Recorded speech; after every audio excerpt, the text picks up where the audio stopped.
الحمد لله رب العالمين والعاقبة للمتقين والصلاة والسلام على رسوله الكريم أما بعد قال رسول الله صلى الله عليه وسلم أفضل الصيام بعد رمضان شهر الله المحرم رواہ المسلم۔ میرے دوستو، بزرگوں، عزیز ساتھیوں، جیسا کہ آپ اس بات کو جانتے ہیں کہ ماہ محرم الحرام اسلامی سال کا پہلا مہینہ ہے اور اسلامی سال کا کیلنڈر سن ہجری کہلاتا ہے۔ اس مہینے کا تعلق ہجری سن سے ہے اور اس کا آغاز ماہ محرم الحرام سے ہوتا ہے۔ بڑے افسوس کی بات ہے کہ ماہ محرم کا آغاز ہوتے ہی ہندوستان کے مختلف کونوں کے اندر، مختلف گوشوں کے اندر نوح و ماتم کا بازار گرم ہو جاتا ہے، ڈھول تاشے کی آوازیں گونجنے لگتی ہیں اور لوگ ماتمی لباس پہن کر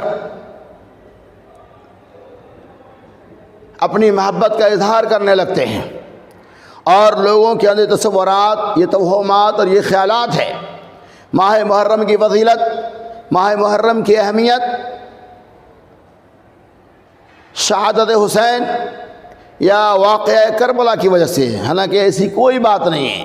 کسی کی شہادت کی وجہ سے ماہ محرم کا کوئی مقام یا کوئی شان نہیں ہے، بلکہ ماہ محرم کی فضیلت کے لیے یہی کافی ہے کہ اسلامی سال کا پہلا مہینہ ہے جس کا آغاز ہی محرم الحرام سے ہوتا ہے۔ مزید اس کی فضیلت کے بارے میں اللہ کے نبی صلی اللہ علیہ وسلم نے ارشاد فرمایا، افضل الصیام بعد رمضان شہر اللہ المحرم، رمضان کے روزے کے بعد سب سے زیادہ فضیلت والا اگر کوئی روزہ ہے تو محرم کا روزہ ہے، وہ عاشورہ کا روزہ ہے۔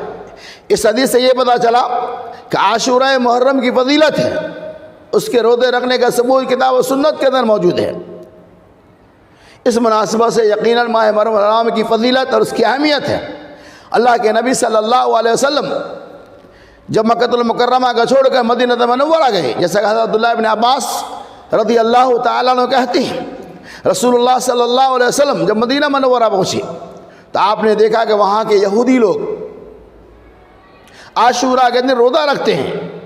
نبی علیہ السلام نے بنو اسرائیلیوں سے پوچھا کہ آج کے دن روزہ رکھنے کی کیا وجہ ہے؟ تو بنو اسرائیلیوں نے کہا، آج حضرت موسیٰ علیہ السلام کے لیے نجات کا دن ہے، یہ عظیم دن ہے ہمارے لیے۔ حضرت موسیٰ علیہ السلام کو اللہ تعالیٰ نے فرعون سے نجات دیا، اسی وجہ سے عاشورہ کے دن ہم لوگ روزہ رکھتے ہیں۔ نبی صلی اللہ علیہ وسلم آیا کہ ہم تو زیادہ مستحق ہے کہ ہم اس کی اتباع اور پیروی کریں، تو آپ صلی اللہ علیہ وسلم عاشورہ کا روزہ رکھنے کے ساتھ ساتھ یہ کہا کہ یہودیوں کی مخالفت کرتے ہوئے 9ویں محرم کا بھی ایک روزہ رکھو، یعنی 9ویں اور 10ویں کا روزہ رکھ لو تاکہ یہودیوں کی مخالفت ہو جائے۔ تو اس حدیث سے کیا پتہ چلا کہ ماہ محرم الحرام کی 10ویں تاریخ کو، 9ویں تاریخ کو آپ روزہ رکھ سکتے ہیں۔ اس مناسبت سے یقیناً ماہ محرم الحرام کی فضیلت ہے، اس کی فضیلت کے بارے میں اور کوئی ایسی خاص روایتیں نہیں ہیں۔